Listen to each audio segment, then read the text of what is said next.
ia começar a aula reclamando, não quero não gosto não. Fazer o quê, cara? É a aula. Se estivesse na escola, você ia assistir a aula. Boa tarde, gente. Boa tarde a todos vocês.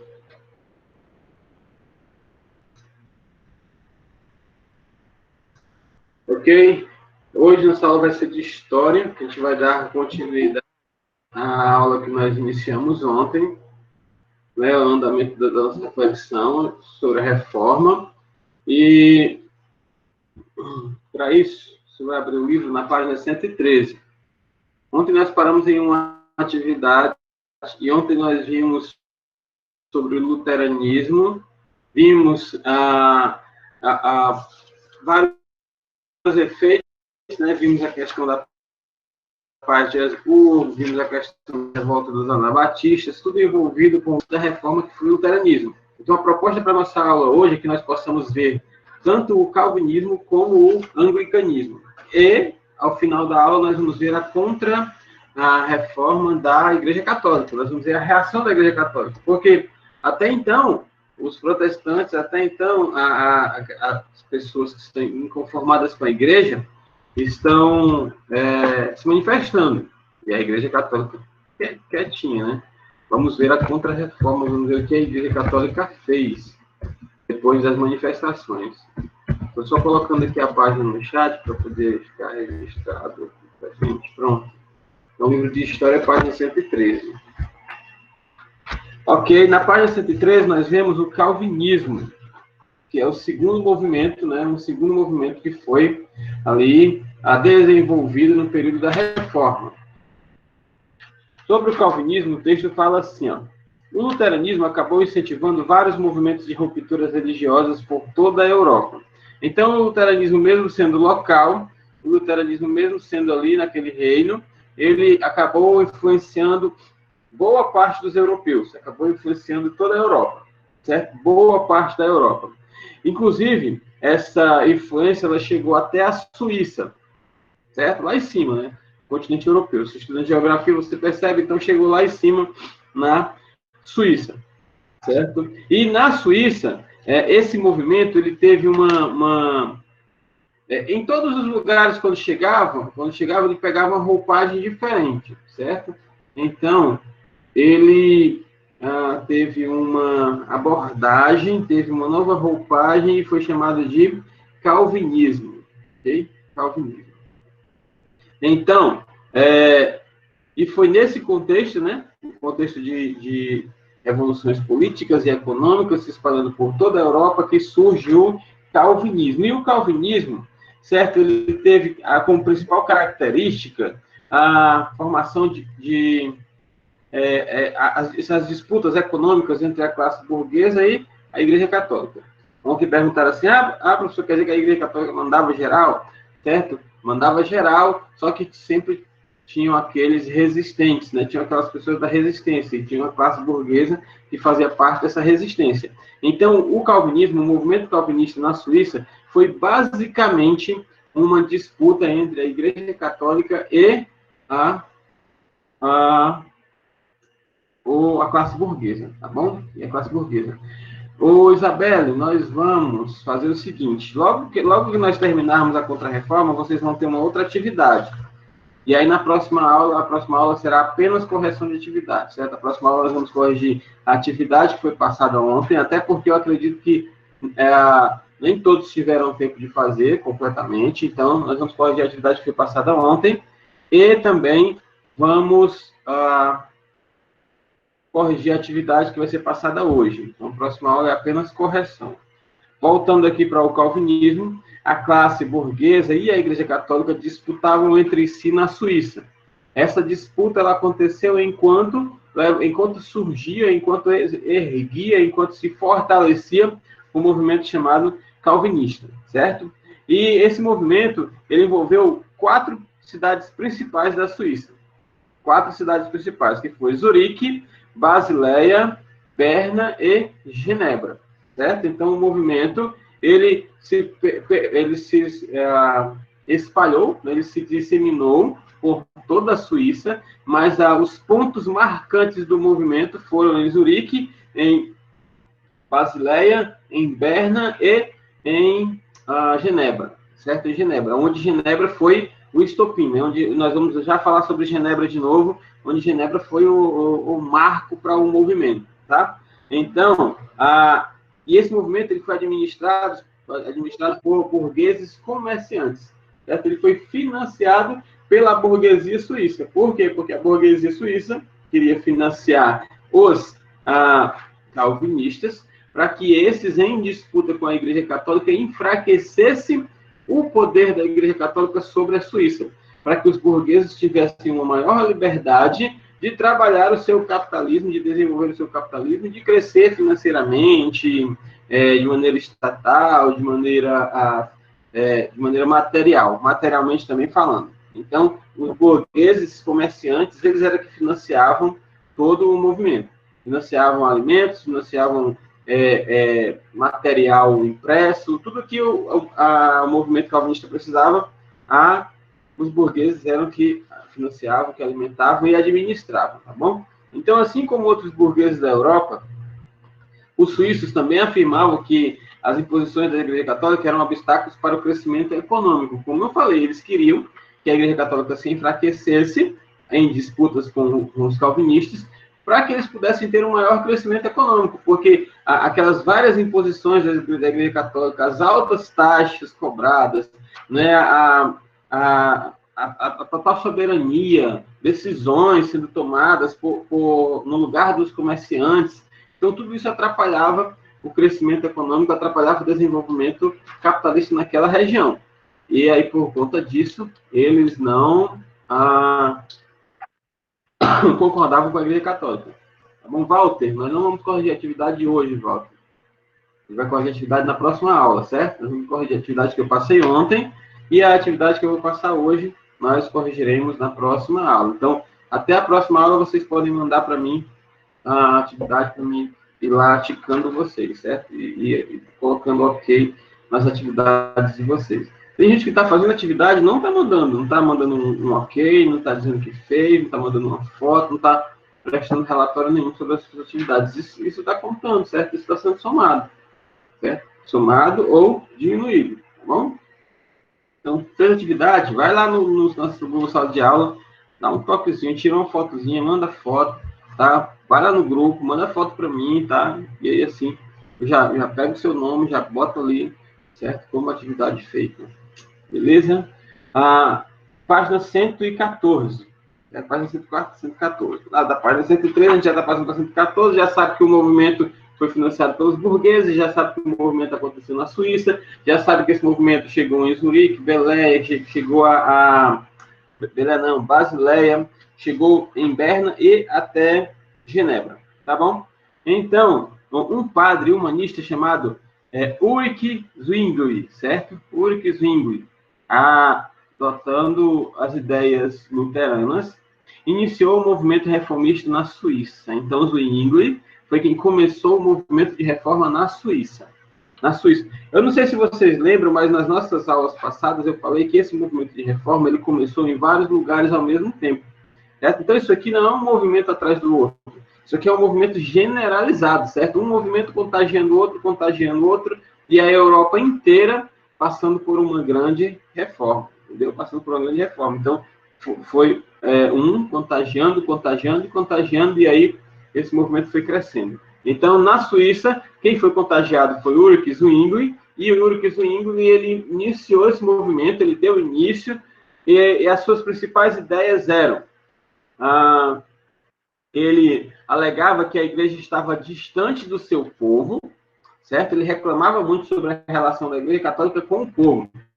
Que a igreja católica não se envolvia mais com o povo, que ela não atendia às necessidades do povo, que ela não comungava com o povo, que ela tinha se transformado em uma elite, que essa elite não se misturava com o povão, a não ser para receber aquilo que o povão tinha a obrigação de pagar para a igreja. Então, ele reclamava isso.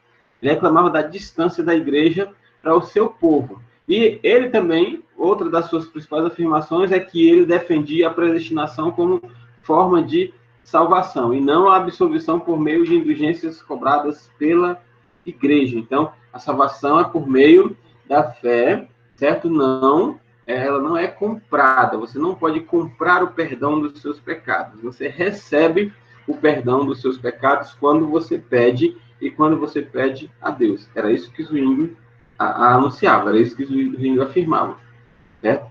Não precisa pagar nada a ninguém, padre, pastor, sei lá, o obreiro, o diácono, o bispo, você não precisa pagar nada a ninguém para ter perdão dos seus pecados. Para você ter o perdão dos seus pecados, você precisa pedir a Deus. Era isso que Zwingli falava, e os anabatistas falavam sobre isso, e Lutero falava sobre isso, né? Um livre acesso. Você tem um livre acesso a Deus. Você fala com Deus na hora que você quer. Na hora que você quer, você fecha seus olhinhos, você quer estar lá no seu cantinho, ou então caminhando por onde você estiver, você fala com Deus. Não precisa você pagar ninguém para falar com Deus. Zwingli, ele questionava muito isso da igreja. Por quê? Porque a igreja católica estava cobrando para as pessoas mandarem recado para Deus. Ela estava cobrando para trazer recados de Deus. Então, professor, mas hoje em dia isso ainda acontece. Acontece. Mas isso não acontece só na Igreja Católica, não. Eu sei que não acontece só na Igreja Católica, certo? Em muitos movimentos que se dizem cristãos, isso acontece, certo? Acontece. As pessoas pagam por perdão dos pecados, as pessoas pagam por cura, as pessoas pagam para ter um lugar no céu, e isso não existe. Isso foi questionado desde a época da Reforma. Zwingli está questionando justamente isso. A salvação, ela é de graça. Não precisa ser pago. Certo? Não precisa ser pago. Lembra lá dos 5 solas? Sola a graça. A salvação é somente de graça. Então, esses eram os 2 pontos principais. Ele reclamava do distanciamento da igreja do povo e da maneira como a igreja estava cobrando para o povo obter salvação. Eram as 2 principais reclamações de Zwingli, certo? Neste ponto, sabia-se que seria salvo por sua vida financeira os nobres, né? A prosperidade era indício de bênçãos divinas. Por esse motivo, o calvinismo são grandes contribuidores para o desenvolvimento capitalista. Muitos calvinistas acreditavam que os calvinistas naquela ocasião, né, lá na Zwingli, falavam que você se dar bem quer dizer que você está sendo abençoado por Deus. Então, isso influenciou muito o capitalismo, certo? Então, um estudo bem mais aprofundado, você entende isso aí, um estudo bem mais demorado, bem mais paciente, você acaba entendendo a influência do calvinismo sobre o capitalismo. Mas esse não é o nosso caso, certo? O que nós precisamos saber de Zwingli? Nós precisamos saber que Zwingli, ele era um humanista, ele era padre, certo? Ele era padre. Vê mais uma vez alguém de dentro da igreja, né? Querendo ajeitar a igreja. Então, não é ninguém de fora. Não é ninguém jogando pedra, tá certo? Então, ele era padre, ele era humanista, e ele adotou as ideias de Lutero, e ele deu uma melhorada, deu uma alterada nas ideias de Lutero, quando ele disse, a igreja está longe do povo, não é para ser assim, a igreja está cobrando para salvar o povo, não é para ser assim. Pronto, esses são os 2 pontos que você precisa ter a respeito de Zwingli, tá bom? Então, seguindo, né, após a sua morte na Guerra Civil Suíça, em 1531, suas ideias se consolidaram com a Paz de Keppel, certo? A Paz de Keppel é a mesma coisa, muito parecido com como é o nome da outra paz? A Paz de Augsburgo, certo? A Paz de Keppel é bem parecido com a Paz de Augsburgo, lá do luteranismo. Houve um período de paz na Suíça, certo? Provavelmente o mesmo período, né? Estão fazendo a Paz de Keppel lá no Reino Unido. Vamos fazer um período de paz aqui também? Vamos. O nome da paz lá é Paz de Augsburgo. E aqui, qual é que vai ser? Na Alemanha, né? E aqui, qual é que vai ser? Vai ser Paz de Keppel. Então, a Paz de Keppel foi um período em que as pessoas poderiam escolher se elas aderiam ao calvinismo ou se elas continuavam na Igreja Católica, certo? Então, a Paz de Keppel foi para isso aí, certo? Mesmo com a permissão de escolha da religião, a Paz de Keppel, certo? Segundo parágrafo, mesmo com a permissão de escolha da religião para as cidades suíças, estabelecer-se a reforma religiosa foi muito difícil. Mesmo com esse período de paz, não houve tanta paz, certo? Então foi muito difícil.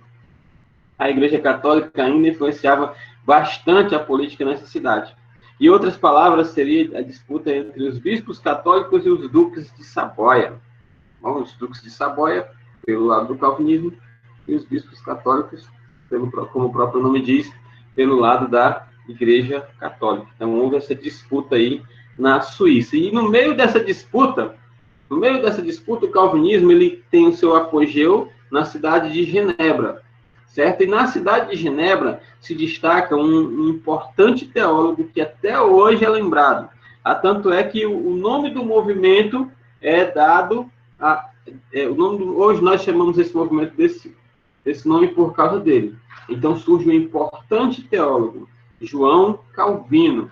Daí vem o calvinismo, certo? As ideias de João Calvino. Então, um teólogo francês que viveu entre 1509 e 1564, João Calvino se baseou nas ideias de Lutero e lançou em 1536 a sua principal obra, que foram as Institutas de João Calvino.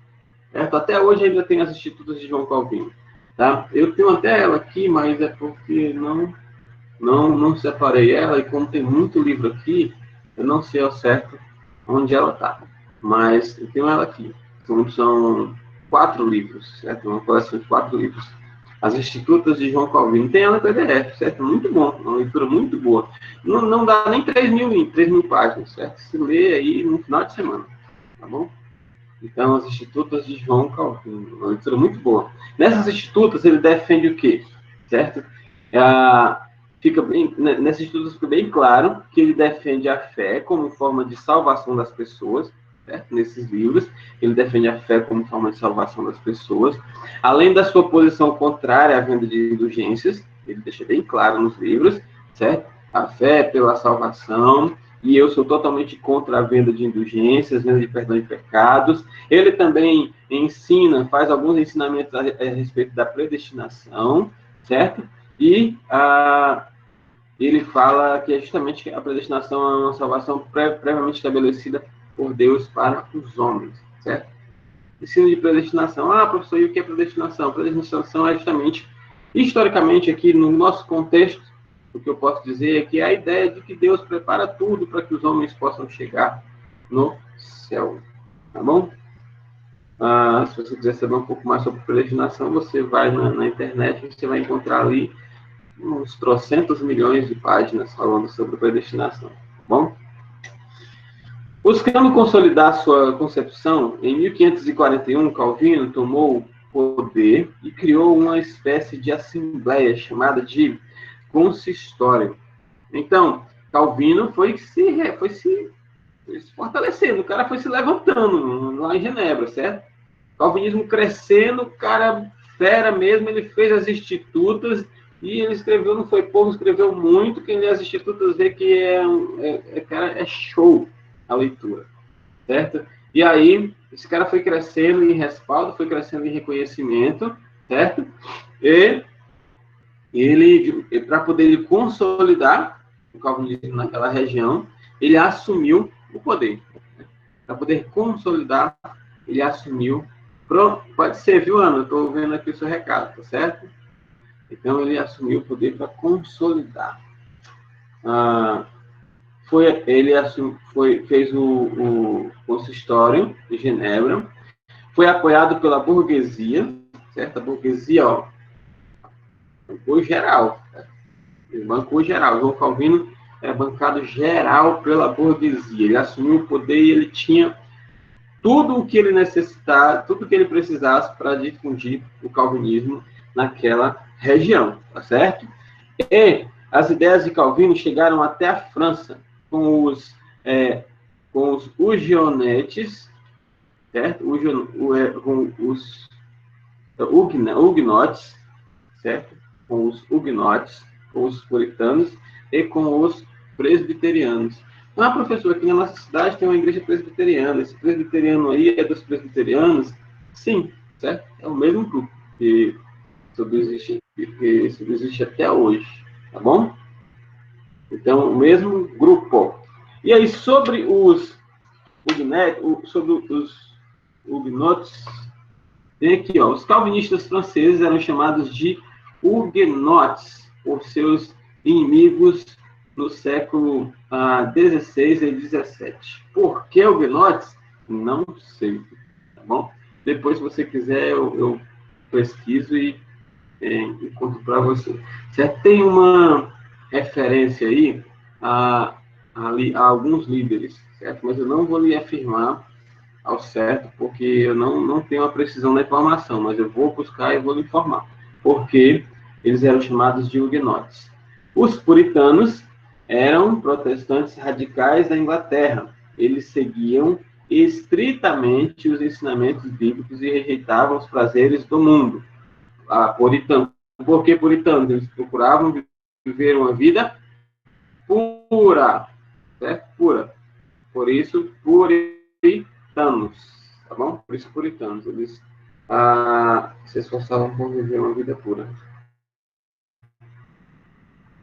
Minha está travando. Eu não sei se de vocês está travando. Alguém me diz aí se o meu vídeo está travando?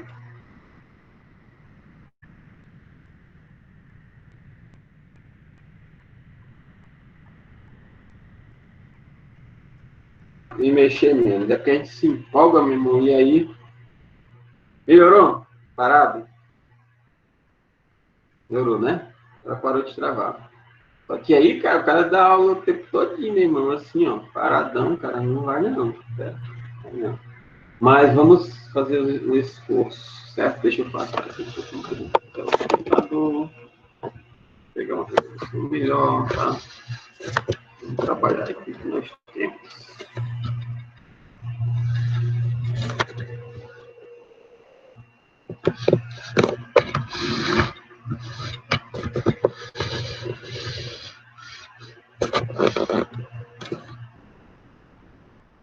Ok, vamos lá.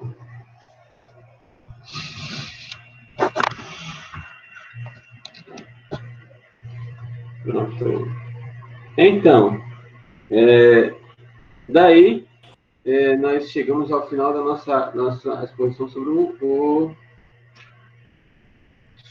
o calvinismo, tá? Tem muito mais do que falar sobre o calvinismo.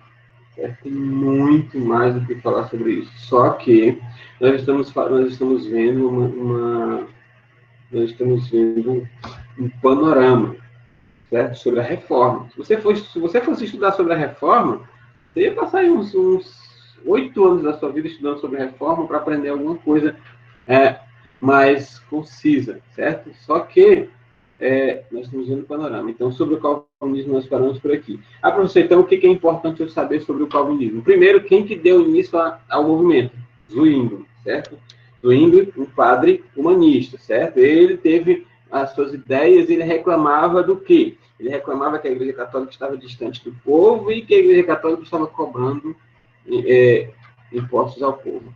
Zwingli difundiu as suas ideias e ele morreu. Depois que ele morreu, as suas ideias se separaram por toda a França, certo? Chegando a Genebra. Quando ela chegou em Genebra, houve disputas políticas entre católicos e duques, entre bispos católicos e duques burgueses. Essas disputas acenderam a ideia calvinista em Genebra. Nessa acessão da ideia calvinista, aparece João Calvino. E João Calvino, certo? Com as mesmas ideias de Zwingli, certo? Defendendo ali a salvação pela fé, a não venda das indulgências, ele difunde mais ainda as suas ideias, certo? Chegando aí a gerar outras ideias, que são justamente os huguenotes, puritanos e os presbiterianos, tá bom? Ok. Eu acredito que melhorou, gente, já talvez tenha dado um bugzinho aí de transmissão de dados, mas eu acredito que melhorou um pouquinho. Paulo, pode sair que quando você voltar eu lhe recebo de volta, tá? Quando vocês forem sair, gente, por causa de travamento, vocês me avisam que aí assim que vocês voltarem, eu já permito a entrada de vocês, tá bom? Porque quem chega agora atrasado só com o Roberto mesmo, tá? Então, agora nós vamos ver um pouco sobre o anglicanismo. Diego, nós estamos na página 114, certo? Anglicanismo, na página 114, tá bom? Deixa só eu clicar aqui. Um minuto.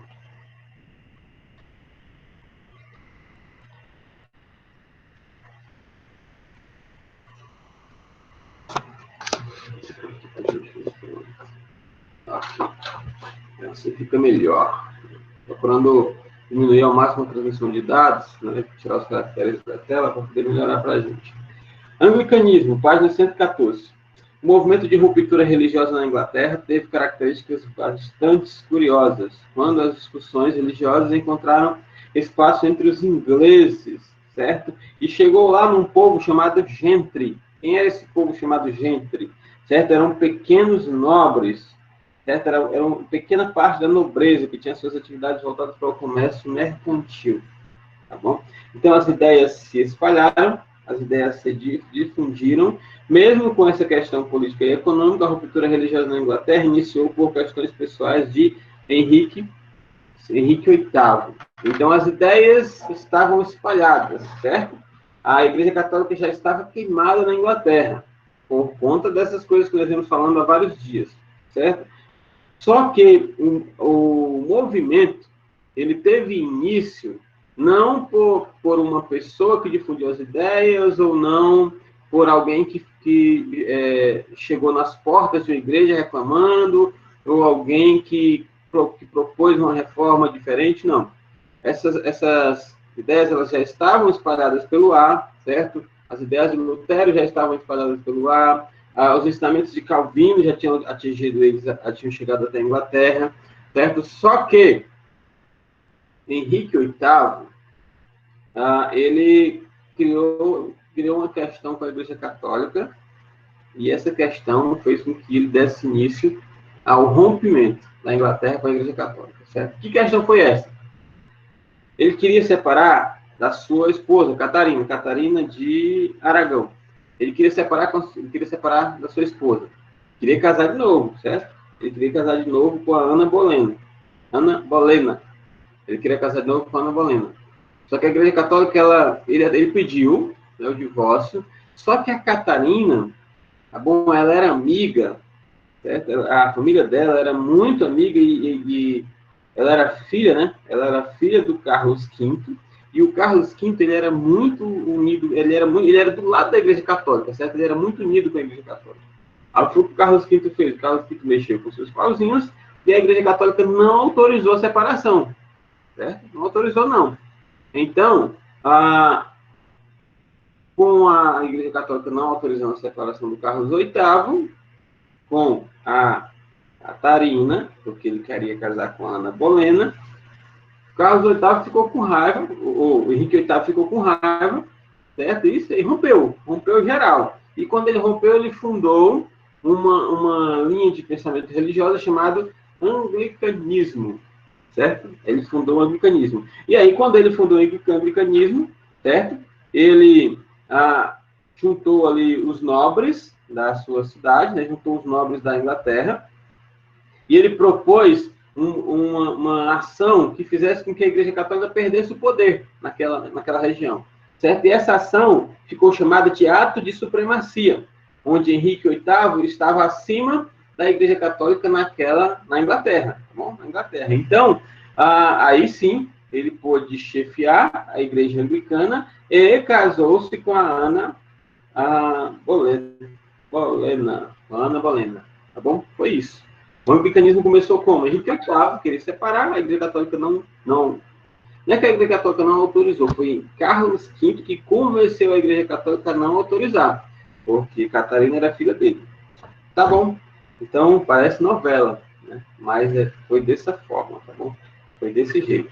Então, dessa forma, ele pôde casar-se com Ana Bolena. Com medidas de perseguição à Igreja Católica, as terras dos mosteiros foram tomadas e vendidas à nobreza da aristocracia, aumentando as terras produtivas voltadas para o comércio inglês. A religião anglicana foi consolidada com a rainha Elizabeth I, quando esta aproximou o anglicanismo do calvinismo. Então, aconteceu o quê? Depois que o anglicanismo foi fundado, os vários mosteiros que a Igreja Católica tinha pela Inglaterra foram invadidos e muitos dos terrenos foram tomados. Quando esses terrenos foram tomados, eles eram transformados em plantações, em áreas produtivas para a Inglaterra. Então, os mosteiros eram tomados, as áreas produtivas eram criadas. Lá na frente, a rainha Elizabeth I se casa, né, se une, e nesse seu casamento, ela junta o calvinismo com o anglicanismo, e aí o anglicanismo toma conta geral da Inglaterra. Até hoje, na Inglaterra, existe a igreja anglicana, certo? Até hoje existe, e muito forte, muito predominante na região, certo? Então, o anglicanismo é só isso. O rompimento da Inglaterra foi por conta de Henrique VIII, tá bom? Só que aí, agora nós vamos ver um pouco sobre como a Igreja Católica reagiu, certo? Porque a gente está... Poxa, está todo mundo fazendo tudo. Está todo mundo fazendo tudo. Até Henrique VIII, a Igreja Católica não vai fazer nada, não. Eles vão ficar quietos vendo isso mesmo. Certo? Então, houve sim a Contra-Reforma Católica, né? Um movimento chamado de Contra-Reforma. Esse movimento não era o movimento da Reforma, então, houve um movimento contra a Reforma, certo? E foi chamado de Contra-Reforma Católica. E o movimento está na página 115. Olha aí, ó, que tem escrito na página 115. Não tardou, acompanhando o seu livro A Leitura, não tardou para que a Igreja Católica reagisse de forma organizada e violenta contra a expansão do protestantismo em toda a Europa, inicialmente na Itália e na Espanha. Algumas medidas foram tomadas para que a devoção aos dogmas católicos fosse reestabelecida. Assim, a Igreja Católica adotou as seguintes medidas para combater o expansionismo protestante. Reorganizou o Tribunal do Santo Ofício, nós já sabemos o que é o Tribunal do Santo Ofício. Organizou o Concílio de Trento, que foi entre 1545 e 1563, através do Papa Paulo III. A principal medida aprovada nesse concílio foi a reafirmação dos dogmas católicos, que defendia a manutenção dos sacramentos religiosos, a hierarquia do clero, a confirmação da transubstanciação. O que é a transubstanciação? É uma doutrina da Igreja Católica que acredita na mudança da substância do pão e do vinho, do corpo e no sangue de Jesus Cristo, certo? Outra coisa que a Igreja Católica fez. Então, a primeira coisa, ela reafirmou o Tribunal do Santo Ofício, depois ela fez o Concílio de Trento, depois ela acabou com a venda das indulgências, certo? A turma está botando quente por causa disso, vamos acabar com isso.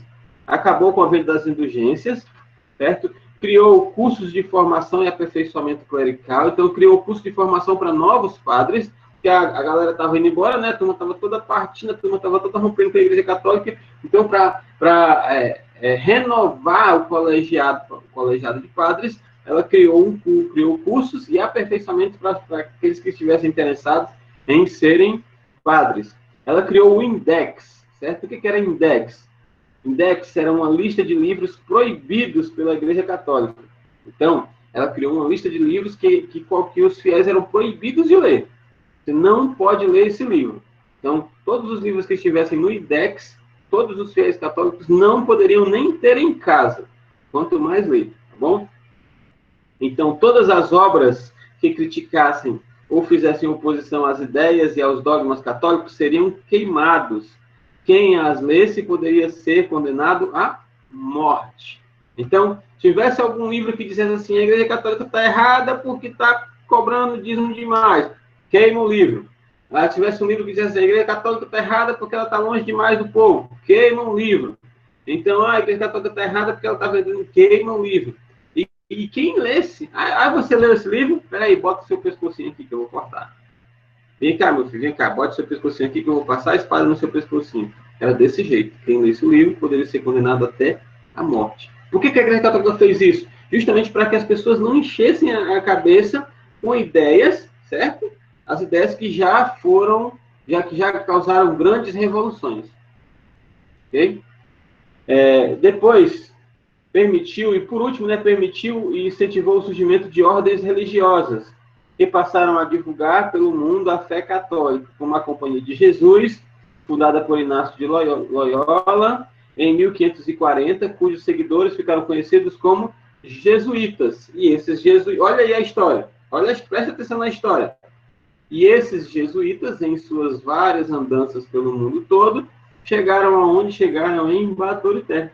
Chegaram na Serra de Baturité, começaram a construir ali o seu mosteiro, que até hoje nós encontramos um mosteiro lá, que nós até dizemos assim, são os jesuítas, né? Então, aquele mosteiro foi construído por estes seguidores da Companhia de Jesus. Então, a história da Reforma, ela chega até o nosso quintal, tá bom? Muitos dos jesuítas passaram por nossas terras, passaram por nossas águas, né? Porque antigamente aqui era muita água, então eles levavam muito material de barco para a construção do mosteiro, certo? Então, a história ela chega até o nosso quintal.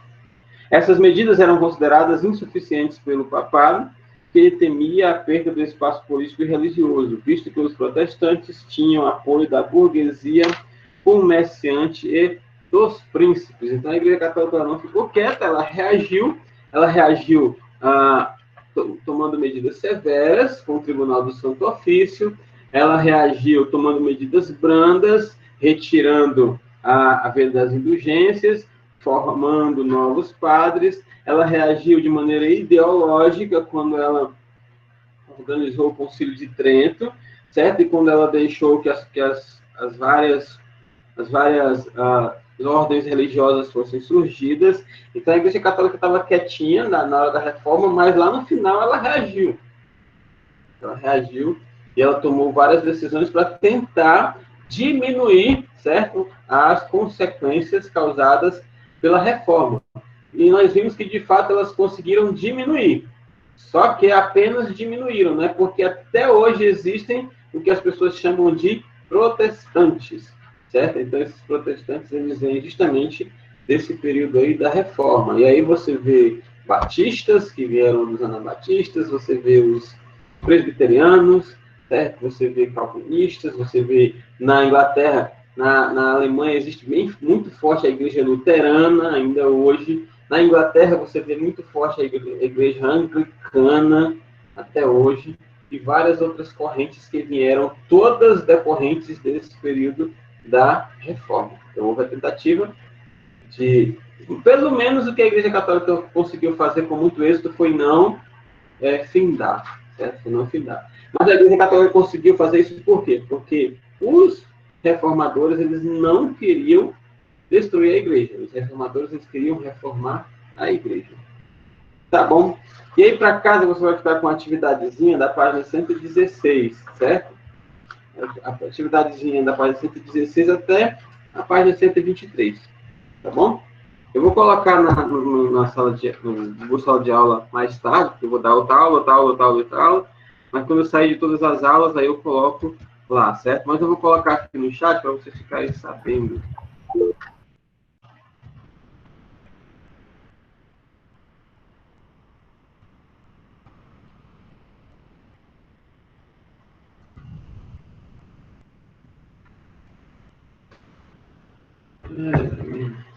E 16.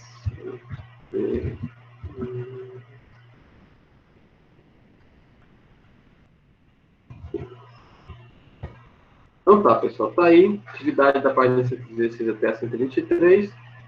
Ok. Tchau para vocês. Deixa eu ver aqui. 29 pessoas.